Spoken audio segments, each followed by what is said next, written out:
গভীর জঙ্গলে একদিন এক বিশাল সিংহ গাছের নিচে ঘুমিয়েছে। হিহি, কি নরম দাড়ি, আহা কি বর্গা, আমি একটুখানি দৌড়ে নিই।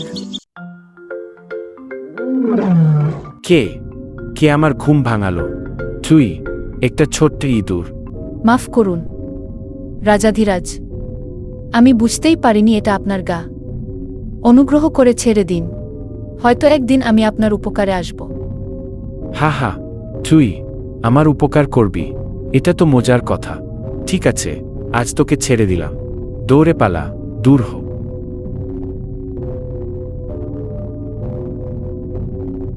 কয়েকদিন পর সেই সিংহ এক শিকারীর জালে আটকে গেল।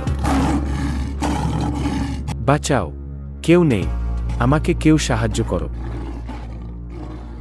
আমি এসেছি রাজাধিরাজ, চিন্তা করবেন না, আমি আপনাকে বাঁচাবো। ইঁদুরটি নিজের ছোট্ট দাঁত দিয়ে জাল কেটে ফেলতে লাগল। এক এক করে দড়িগুলো ছিঁড়ে গেলা। তুই সত্যিই আমার উপকার করলি, আমি তোকে ভুল করেই তুচ্ছ ভেবেছিলাম।